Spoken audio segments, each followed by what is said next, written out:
Hello viewers, আজ আমি class 7-এর ভূগোলের সাজেশন ফার্স্ট ইউনিট টেস্ট নিয়ে চলে এসেছি। আজকে তোমাদেরকে আমি বলে দেবো তোমাদের প্রথম ইউনিট টেস্টের কোন কোন জিনিসগুলো বই থেকে করলে তোমরা ইউনিট টেস্টের পরীক্ষাতে 15-তে 15 পাবে। ঠিক আছে, তো আর দেরি না করে চলো শুরু করছি আজকের এই প্রশ্ন উত্তর। আর যে বাজারে এখনও আমার ভিডিওটা বন্ধুদেরকে শেয়ার করে নিতে কিন্তু অবশ্যই বন্ধুদেরকে শেয়ার করে দিও, কারণ এখানে কিন্তু অনেক প্রশ্ন আমি বলবো যেগুলো তোমাদের পরীক্ষাতে আসবেই। ঠিক আছে, তো এই প্রশ্নের বাইরে কোনো প্রশ্ন আসবে না, এটুকু 100% গ্যারান্টি দিয়ে বলতে পারি। তো চলো শুরু করছি। প্রথম চ্যাপ্টার পৃথিবীর পরিক্রমণ। তো দেখো এখান থেকে কোনগুলো ভালো করে করলে একবারে কমন ফুলে ফুল পাবে। ঠিক আছে, তো এখানে যেটা দেখবে পৃথিবী কত গুণ বড় সূর্যের তুলনায়। পৃথিবী সূর্যের তুলনায়, ঘুরিয়ে বললাম, সূর্য পৃথিবীর তুলনায় 13 লক্ষ গুণ বড়। ঠিক আছে, আমি এটা ঘুরিয়ে বলে ফেলেছি। উত্তর কি হবে যে সূর্য পৃথিবীর থেকে কত বড়? উত্তর হবে 13 লক্ষ গুণ বড়। ঠিক আছে, আর কিচ্ছু পড়বে না। সাজেশন মানে এটাই যে যেগুলো পরীক্ষাতে আসবে সেগুলো বলার। ঠিক আছে, তো পরীক্ষায় যেগুলো আসার মতো রয়েছে 100% আমি কিন্তু সেইগুলোই বলবো, আর তোমরা কিন্তু সেগুলোই তোমাদের বইয়ে মার্ক করবে। ওকে, তো পৃথিবীর তুলনায় সূর্য 13 লক্ষ গুণ বড়। চলে এসো তার পরের পাতায়, দেখবে পৃথিবীর অক্ষ কাকে বলে। এইটা ভালো করে মার্ক করে রাখবে, পৃথিবীর অক্ষ কাকে বলে। ঠিক আছে, আর তার নিচে চলে এসো, পৃথিবীর যে কক্ষপথ তার আকৃতি কীরকম, এটাও পরীক্ষাতে প্রশ্ন দেয়। উত্তর হবে উপবৃত্তাকার। ঠিক আছে, তাহলে পৃথিবীর কক্ষপথের আকৃতি কেমন? উত্তর হবে উপবৃত্তাকার। আর তার সঙ্গে একটা প্রশ্ন পড়বে যে পৃথিবীর পরিক্রমণ গতি কাকে বলে। ওকে, তাহলে পৃথিবীর কক্ষপথ কীরকম আকার এবং পৃথিবীর পরিক্রমণ গতি কাকে বলে, এবং পরিক্রমণ গতির অপর নাম বার্ষিক গতি, এটাও ভালো করে পড়বে। ঠিক আছে, চলে এসো নিচের দিকে, মুক্তিবেগ কত? মুক্তিবেগ কাকে বলে, অর্থাৎ মুক্তিবেগের মান কত, এটাই পরীক্ষাতে বেশিরভাগ দেয়। উত্তর হবে 11.2 কিমি পার সেকেন্ড। ঠিক আছে, এটা কিন্তু ভালো করে খাতায় নোট করে রাখবে, মুক্তিবেগের মান কত এবং মুক্তিবেগে কি করা হয়। ঠিক আছে, রকেট কিন্তু এই মুক্তিবেগের মাধ্যমেই মহাশূন্যে অর্থাৎ মহাকাশে উৎক্ষেপণ করা হয় রকেটকে। ঠিক আছে, চলে এসো তার পরের পাতায়, পাতা নম্বর 5 পাতায় ভূগোল বই তোমাদের টেক্সটে দেখবে রয়েছে অপসূর অবস্থান এবং অনুসূর অবস্থান কাকে বলে, এবং এদের যে দূরত্ব এবং কোন তারিখে এটা হয় এটা কিন্তু ভালো করে পড়বে। এখান থেকে প্রশ্ন থাকবেই যে অপসূর অবস্থান 3রা জানুয়ারি, অপসূর হয় 4ঠা জুলাই, অনুসূর হয় 3রা জানুয়ারি। ঠিক আছে, তো এটা কিন্তু ভালো করে তৈরি করবে। চান্দ্রমাস কাকে বলে, সৌর বছর বলতে কি বোঝো? Very very important. আমি যেগুলো তোমাদেরকে দেখাচ্ছি ভরসা করে এগুলো দেখে যাবে। যে বাজারে এখনো পর্যন্ত টেক্সটটা এখনো পড়োনি তারা যদি এগুলো ভালো করে দেখে যাও, আমি গ্যারান্টি দিয়ে বলতে পারি তারাও 15-তে 15 ভূগোলে পাবে। তো চলো, এরপরের প্রশ্ন হচ্ছে অধিবর্ষ কাকে বলে। ঠিক আছে, এবং অধিবর্ষ দিন সংখ্যা কত? এখান থেকে শর্ট প্রশ্ন তোমাদের কিন্তু বেশি দেওয়া থাকবে, তাই শর্ট প্রশ্নের জন্য ভালো করে এগুলো তৈরি করবে। অধিবর্ষ বা লিপ ইয়ার কি, এটা এই সময় দিন সংখ্যাটা কত। ঠিক আছে, এখানে আরেকটা কথা বলে রাখি, তোমাদের কি দেবে পরীক্ষাতে অনেক সময় একটা সাল তুলে দিল, দিয়ে বললো এই সালটি অধিবর্ষ নাকি অধিবর্ষ নয়। সেটা বুঝতে হলে তোমাদের কি করতে হবে, যদি সালটা শেষে যদি 0 দুটো শূন্য দেখতে পাও, যদি সালটা শেষে 2টো শূন্য দেখতে পাও তাহলে সেটিকে 400 দিয়ে ভাগ করবে। এটা কিন্তু খাতায় সবাই নোট করে রাখো। যদি 200 মানে 2000 বলছি, ধরো 2000 শেষে কটা শূন্য আছে? 2টো। এখানে 2000 নেই, এখানে দেখা গেল অন্য কিছু আছে। 2টো শূন্য যদি শেষে থাকে, একটাই কথা, 2টো শূন্য যদি সালের শেষে দেখতে পাও সেক্ষেত্রে তাকে 400 দিয়ে ভাগ করলে যদি মিলে যায়, কোনো ভাগশেষ না বেরোয়, তাহলে সালটি অধিবর্ষ। বোঝা গেল? আর যদি 2000 বা সালের শেষে 2টো শূন্য না থেকে একটা সংখ্যা রয়েছে বা একটা শূন্য রয়েছে, সেক্ষেত্রে তাকে 4 দিয়ে ভাগ করব। কত দিয়ে? 4 দিয়ে। এই 4 এবং 400 কিন্তু অনেক সময় গুলিয়ে যায়, যে কোন কোন ক্ষেত্রে আমরা 400 দিয়ে ভাগ করব এবং কোন কোন ক্ষেত্রে আমরা 4 দিয়ে ভাগ করব। শর্টকাট বলতে গেলে একটাই কথা, যদি শেষে 2টো শূন্য দেখতে পাও তাহলে অবশ্যই 400 দিয়ে ভাগ করবে, আর যদি শেষে যদি একটা শূন্য থাকে অথবা সংখ্যা থাকে যে কোনো, তাহলে তাকে 4 দিয়ে ভাগ করবে, এবং ভাগ করে যদি দুটোতেই মিলে যায়, ভাগশেষ দুটোর ক্ষেত্রে যদি না বেরোয়, তাহলে অবশ্যই সাল দুটো অধিবর্ষ হবে। ঠিক আছে, এটা কিন্তু পরীক্ষায় অনেক শর্ট প্রশ্নতে দিয়ে দেয় যে কোন কোন সালগুলো অধিবর্ষ হয়, নিজেরা বার করো। ঠিক আছে, ভালো করে করবে। তারপরে প্রশ্ন, পৃথিবী তার কক্ষতলের সঙ্গে কত ডিগ্রি কোণে হেলে থাকে? এটা পরীক্ষাতে প্রায় এসেছে, এর আগেও এসেছে। এটা কিন্তু পরীক্ষাতে মানে দেবে বলতে পারো, যে পৃথিবী তার কক্ষতলের সঙ্গে কত ডিগ্রি কোণ করে হেলে থাকে। উত্তর হবে 66.5 ডিগ্রি। ঠিক এইভাবে লিখবে, 66 পূর্ণ 1-2 দিয়ে মাথায় এটা ডিগ্রি। ঠিক আছে, চলে এসো তার পরের পাতায়, পাতা নম্বর 11। সেখানে দেখো রয়েছে সূর্যের দৈনিক আপাত গতি বলতে কি বোঝো, এটা এখান থেকে ব্র্যাকেট দেওয়া রয়েছে, এখান থেকে এই পর্যন্ত করলেই যথেষ্ট। ঠিক আছে, তারপর দেখো রয়েছে বার্ষিক গতি বা বার্ষিক আপাত গতি বা রবি মার্ক কি। ঠিক আছে, এটা সংজ্ঞাটা পরীক্ষা দেয় না, এখানে প্রশ্ন একটাই দেবে যে রবি কথার অর্থ সূর্য, মার্ক কথার অর্থ কি। মার্ক কথার অর্থ হচ্ছে পথ। ঠিক আছে, পরীক্ষা তো হবে তোমাদের 15 নম্বর মধ্যে, সেখানে বেশিরভাগ থাকবে কিন্তু শর্ট প্রশ্ন, তাই বারবার করে একটা কথা বলবো, শর্ট প্রশ্নগুলো বেশি জোর দিয়ে পড়ো। ঠিক আছে, বিষুব কথার অর্থ কি, পরীক্ষায় ভীষণ দেয়, সমান দিন ও রাত্রি, এটা ভালো করে করবে। পাতা নম্বর 12, এখানে এই জায়গাটা মার্ক করে রাখবে। দেখো টেক্সটটা যদি যেগুলো তোমাদেরকে আমি বলছি খুঁটিয়ে পড়ো, ভালো করে পড়ো, নম্বর পাওয়ার পর আমার সঙ্গে তোমরা কথা বলবে যে ম্যাম হ্যাঁ আমরা কমন পেয়েছি, আমি সেই দিনের অপেক্ষায় থাকবো। কিন্তু অবশ্যই কিন্তু যেগুলো আমি দিচ্ছি সেগুলো পড়ে যেও। ঠিক আছে, তারপর দেখো রয়েছে বসন্তকালীন বিষুব বা মহাবিষুব কোন তারিখে হয়, এটা পরীক্ষাতে আসে 21শে মার্চ মহাবিষুব। ঠিক আছে, এটা ভালো করে পড়বে। নিচে দেখা রয়েছে 21শে জুনকে বলে কর্কট সংক্রান্তি, এটা ভালো করে করবে। 21শে জুনকে কি বলে, কর্কট সংক্রান্তি। তারিখ সমেত কিন্তু এগুলো পরীক্ষাতে ভীষণ দেয়। চলে এসো তার পরের পাতায়, পাতা নম্বর 14, সেখান থেকে রয়েছে যে 23শে সেপ্টেম্বরের বিষুবকে শরৎকালীন বিষুব বা জলবিষুব বলে, এটা পরীক্ষাতে আসে যে কোন তারিখে জলবিষুব বলা হয়, কোন তারিখে মহাবিষুব বলা হয়। ঠিক আছে, এগুলো কিন্তু ভালো করে তারিখ সমেত ভালো করে পড়বে, যেটুকু আমি হাইলাইট করেছি।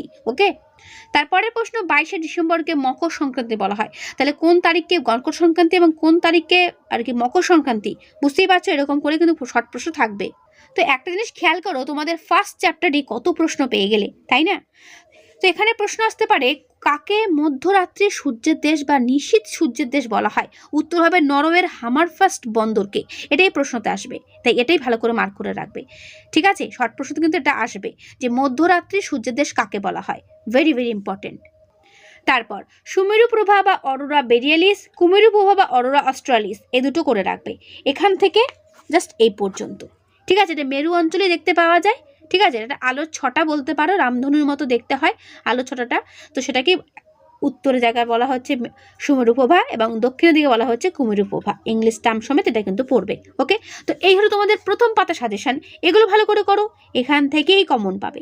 চলো নেক্সট চ্যাপ্টার রয়েছে ভূপৃষ্ঠে কোন স্থানের অবস্থান নির্ণয়। দেখো এখানে একটা ভেরি ভেরি ইম্পর্টেন্ট প্রশ্ন, সেটা হচ্ছে মূল মধ্যরেখা কোথা দিয়ে বয়ে গেছে।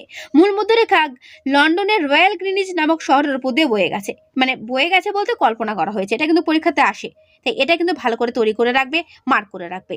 ওকে, নিরক্ষরেখার মান হচ্ছে 0 ডিগ্রি, মূল মধ্যরেখার মানও কিন্তু 0 ডিগ্রি। ঠিক আছে, কিন্তু এটা হচ্ছে অক্ষরেখা, এটা হচ্ছে দ্রাঘিমা রেখা। মূল মধ্যরেখা কিন্তু একটি দ্রাঘিমা রেখা, নিরক্ষরেখা কিন্তু একটি অক্ষরেখা বা বিষুব রেখা, এটা ভালো করে করবে, যেটুকু আমি হাইলাইট করেছি সেটা ভালো করে করবে। আর হ্যাঁ, বইটা কিন্তু পুরনো, সেজন্য দাগানো আছে, তাই এর জন্য কিছু মনে করো, অনেকে আবার কমেন্টে লেখো যে বইটা দাগানো আছে, তাই আগে থেকে বলে রাখছি বইটা দাগানো, সেটার জন্য কোনো তোমাদের কিছু দেখতে হবে না, তো শুধু প্রশ্নোত্তরগুলো ভালো করে দেখে নাও, যাতে তোমরা পরীক্ষাতে ফুল মার্কস পাও ভূগোলে। ঠিক আছে, চলে এসো পরের পাতায়, পাতা নম্বর 21, অক্ষরেখা কি, দ্রাঘিমা রেখা কি, এটা ভালো করে করবে। এবং এই অক্ষরেখা দ্রাঘিমা রেখার পার্থক্য কিন্তু পরীক্ষাতে আসে, সেক্ষেত্রে কিভাবে সম্ভব পার্থক্যটা, এই যে অক্ষরেখার বৈশিষ্ট্যগুলো, এই বৈশিষ্ট্যগুলো তোমরা 3 থেকে 4টে বৈশিষ্ট্য নিজেরা বাড়িতে ভালো করে পড়ে নেবে, এই বৈশিষ্ট্যগুলো অক্ষরেখার দিকে লিখবে। আর পাতা নম্বর 24 দেখো রয়েছে দ্রাঘিমা রেখার পরিচয়, দ্রাঘিমা রেখার বৈশিষ্ট্যগুলো হচ্ছে এই কটা, তো এখানে 4টে বৈশিষ্ট্য দ্রাঘিমা রেখার ঘরে লিখে দেবে, তাহলে এই হবে অক্ষরেখা ও দ্রাঘিমা রেখার পার্থক্য। ঠিক আছে, এটা কিন্তু পরীক্ষাতে খুব দেয় যে অক্ষরেখা ও দ্রাঘিমা রেখার মধ্যে পার্থক্য লেখো। পৃথিবীতে কলকাতার অবস্থান কত, 22 ডিগ্রি 34 মিনিট, এটাও কিন্তু অনেক প্রশ্নতে দেয়, এটা ভালো করে মার্ক করে রাখবে, পাতা নম্বর হচ্ছে 22। ঠিক আছে, চলে এসো পাতা নম্বর 27, সেখানে থেকে রয়েছে ভারতের স্থানীয় সময় কত বা কাকে বলে, আর রয়েছে প্রমাণ সময় কত। ঠিক আছে, তো প্রমাণ সময়টা ভালো করে দেখো, 82 ডিগ্রি 30 মিনিট পূর্ব দ্রাঘিমার স্থানীয় সময়কে সারা ভারতের প্রমাণ সময় ধরা হয়েছে, এটা কিন্তু আসবে পরীক্ষাতে, এটাকে বলে ডিগ্রি, এই ছোট্ট দাগটাকে বলে মিনিট। যদি তোমরা পরীক্ষাতে দাগটা দিতে ভুলে যাও তাহলে কিন্তু নম্বর পাবে না, তাই ভালো করে বলছি 82 ডিগ্রি 30 মিনিট, এটা কিন্তু ভালো করে লিখবে, এবং পূর্ব মানে অবশ্যই কিন্তু পূর্ব কথাটা লিখবে। ঠিক আছে, এটা হচ্ছে সারা ভারতের প্রমাণ সময়। আর স্থানীয় সময় বলতে কি বোঝো, সেটা এখান থেকে এই পর্যন্ত লিখলেই যথেষ্ট। তাহলে এখানে প্রশ্ন হচ্ছে স্থানীয় সময় কি এবং প্রমাণ সময় কি। এর পরের প্রশ্ন জিপিএস এর ফুল ফর্ম কি, global positioning system, English term সমেত এটা কিন্তু ভালো করে তৈরি করবে, তো এটা কিন্তু ভালো করে করবে। ঠিক আছে, এর পরের চ্যাপ্টার রয়েছে বায়ুচাপ। বায়ুচাপ থেকে কি করবে দেখে নাও। তোমাদের কিন্তু আমি চ্যাপ্টার ওয়াইজ তোমাদের টেক্সটে কিন্তু আমি দেখাচ্ছি। আমি চাইলে তোমাদের প্রশ্নগুলো কিন্তু হেল্পার বই থেকেও দেখাতে পারতাম, কিন্তু একটা কথা মাথায় রাখবে, যত প্রশ্ন স্কুলের যে কোনো স্যার তৈরি করুক না কেন, প্রশ্নগুলো সব বই থেকেই কিন্তু হবে।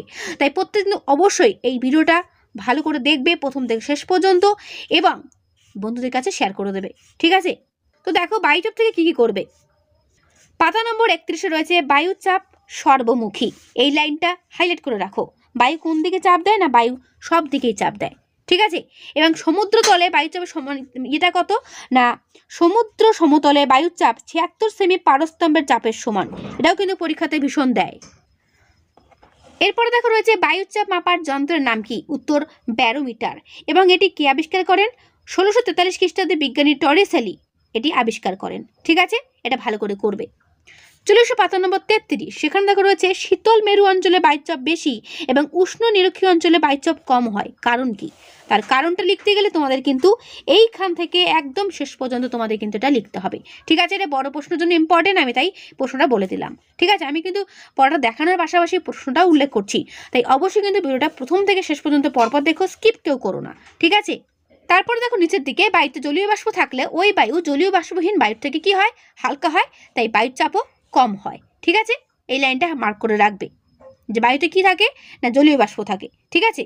সেই জন্য ওই বায়ু কি হয়? না জলীয় বাষ্পহীন যে বায়ু তার থেকে হালকা হয়। এর পরের পাতা চলে আসো পাতা নম্বর 34। সমচাপ রেখা কাকে বলে? পরীক্ষাতে ভীষণ আসে। সমচাপ রেখা কাকে বলে এবং সমচাপ রেখার বৈশিষ্ট্য, ঠিক আছে? 4টে বৈশিষ্ট্য কিন্তু ভালো করে পড়বে, ওকে? তারপরের পাতায় রয়েছে দেখো পাতা নম্বর 35-এ বায়ুর উচ্চচাপ ও বায়ুর নিম্নচাপ পার্থক্য।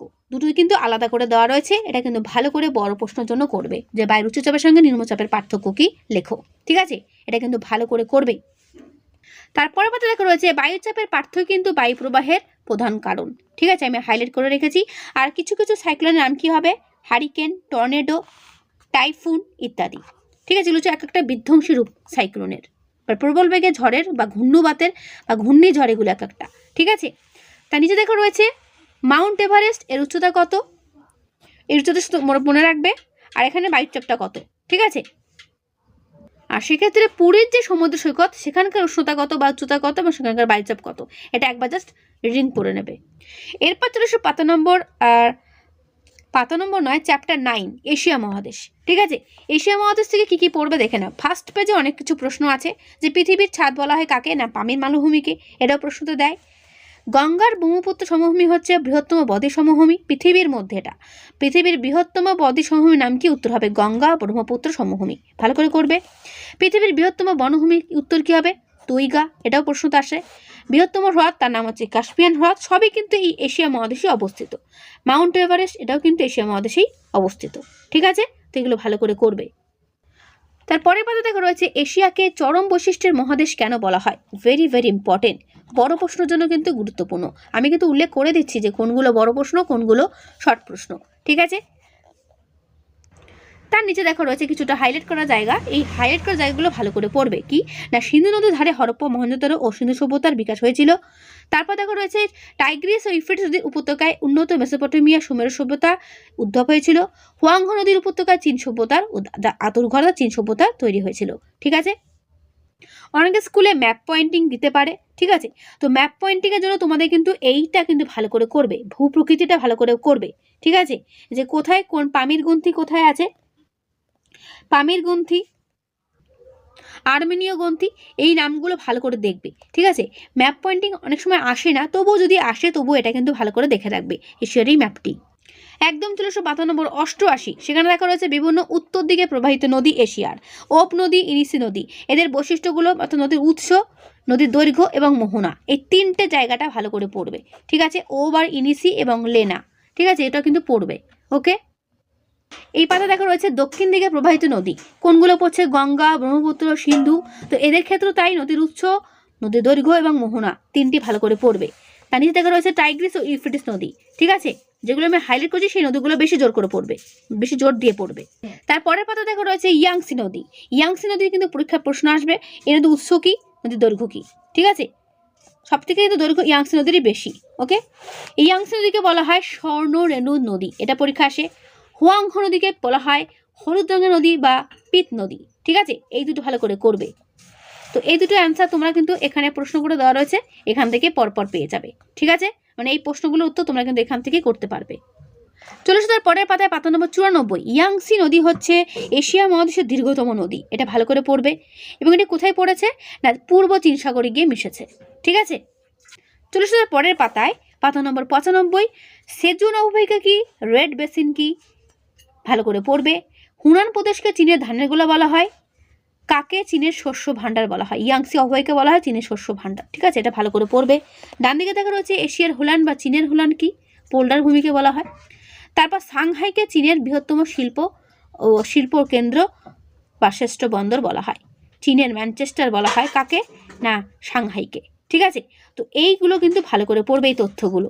ঠিক আছে, চীনের সাংহাইকে চীনের ম্যানচেস্টার বলা হয়। ওকে, তারপর দেখো রয়েছে ইয়াংসি যে অববাহিকা, সেটা অর্থনৈতিক সমৃদ্ধির কারণ কেন? ঠিক আছে, কেন সেখানে প্রচুর পরিমাণে অর্থ পাওয়া যায়, তার পয়েন্ট হবে এগুলো। এই পয়েন্টগুলো তোমাদের বড় প্রশ্ন ক্ষেত্রে লিখে দিলেই ফুল মার্কস পেয়ে যাবে। বড় প্রশ্ন থাকবে মোটামুটি 5 নম্বরের কি 3 নম্বরের। ঠিক আছে, তার বেশি দেবে না। ওকে, তো বড় প্রশ্নের জন্য যেগুলো তোমাদেরকে বলে দিলাম, উল্লেখ করে দিলাম যে এগুলো বড় প্রশ্নের জন্য গুরুত্বপূর্ণ, সেগুলো কিন্তু বড় জন্য করবে। তারপরে পাতা দেখো জাপানের টোকিও ইয়োকোহামা শিল্পাঞ্চল, এটা ভালো করে করবে। ঠিক আছে, এই পাতাটা টোটালি বড় প্রশ্নের জন্য গুরুত্বপূর্ণ, তাই এই পাতাটাতে আমার কিছু বাদ দেওয়ার নেই, পুরোটাই ভালো করে করার জন্য এটা ভালো করে করবে। তার মধ্যে একটা জিনিস শর্ট প্রশ্ন, জাপানের রাজধানী কি? টোকিও। ওকে, চলে এসো তার পরের পাতায়, পাতা নম্বর 98। ওপেক, ওপেকের ফুল ফর্ম কি? এটা ভালো করে করবে, কারণ পরীক্ষাতে শর্ট প্রশ্নতে এটা কিন্তু আসবে। এবং ওপেক টিকার জন্য পুরোটা করে রাখবে, যে ওপেক সম্পর্কে লেখো, টিকা 2 নম্বরে দিয়ে দিল, তখন তোমায় কিন্তু পুরোটাই লিখতে হবে। ঠিক আছে, তারপরে পাতা চলে এসো, পাতা নম্বর 99। দেখো সৌদি আরবের খাওয়ার বিশ্বের বৃহত্তম খনিজ তেল উত্তোলন কেন্দ্র, এটাও শর্ট প্রশ্ন দেয়। ডান দিকে দেখো রয়েছে সাফানিয়া, বিশ্বের বৃহত্তম সামুদ্রিক তৈলখনি। তো যদি প্রশ্ন দেয় বিশ্বের বৃহত্তম সামুদ্রিক তৈলখনির নাম কি, তখন উত্তর কি লিখতে হবে? সাফানিয়া। সেরকম বিশ্বের বৃহত্তম খনিজ তেল উত্তোলন কেন্দ্র কোনটা হবে? উত্তর হবে খাওয়ার। তো এই দুটো ভালো করে করবে। তো তোমাদের ফার্স্ট ইউনিট টেস্টের জন্য এই হলো তোমাদের ভূগোল সাজেশন, এগুলো ভালো করে করো, ভরসা রাখো, 15 15 প্রত্যেকেই পাবে। ঠিক আছে, তো আজকের এই ভিডিওটা কেমন লাগলো অবশ্যই কমেন্টে জানাবে। ভালো লাগলে একটা লাইক ও বন্ধুদেরকে শেয়ার করতে ভুলবে না। ঠিক আছে, আর যদি অন্যান্য ভিডিও তোমাদের প্রয়োজন হয়ে থাকে অবশ্যই কিন্তু সাবস্ক্রাইব করে বেল আইকনে ক্লিক করে অল বাটনটা ক্লিক করে রেখো, আমি কিন্তু পরপর সমস্ত সাবজেক্টের সাজেশনগুলো দিয়ে দেবো। ঠিক আছে, তো আজকে এখানেই, দেখা হবে নেক্সট ভিডিওতে। ভালো থেকো সবাই, আর হ্যাঁ, ভালো করে পড়ো সবাই। ঠিক আছে, নম্বর সবাইকেই ভালো পেতে হবে।